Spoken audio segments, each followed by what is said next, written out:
Sorry, that's me.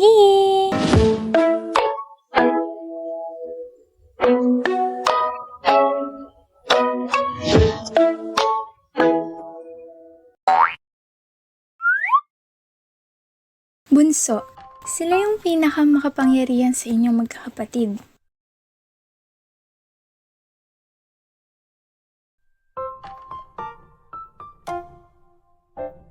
Ito nga pala ang bunso kong kapatid, si Ineng. Ineng kasi palayaw niya sa amin. Siya yung madalas kong kaaway, kalaro, kausap, at kapag wala na talagang magawa. Minsan, malaki ang pakinabang ko sa kanya. Kasi, Neng, kunin mo nga yung ano ko. Pati yung bag ko. Ay, pati na rin yung sapatos ko. Gets niyo na ba?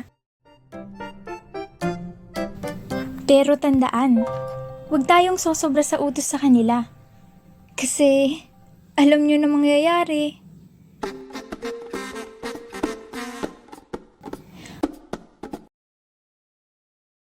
Mama!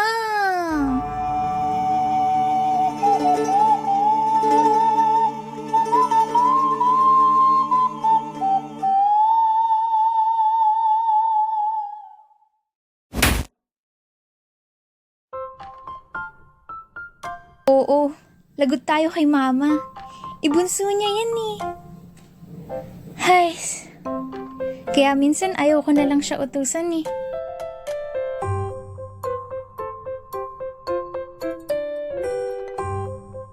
May mga pagkakataon din pala na kapag may gusto ako, si Ining yung ginagamit kong weapon para magpaalam kay Mama.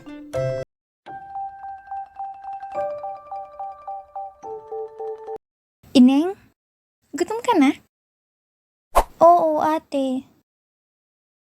Sabihin mo kay Mama. Bili, sabihin mo gutom ka na, tapos sabihin mo, gusto mo yung burger na tinitinda sa kapitbahay natin. Bili. Okay.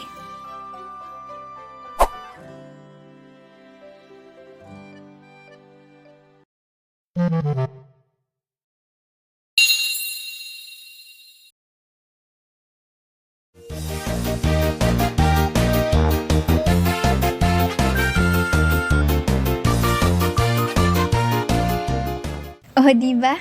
Easy. Nga pala, hindi naman tayo pare-parehas ng bunsong kapatid. Yung iba, panganay ang pinakamakapangyarihan. Pero sa case ko, si bunso. Oh, hanggang dito na lang muna. Medyo busy pa ako sa bahay kaya ang ikli nitong video. Shoutout nga pala kay Rowella Loquin na first liker ko sa TikTok at kay Dazay's Greatest Love. Sorry. First na nag-comment sa intro ko sa TikTok.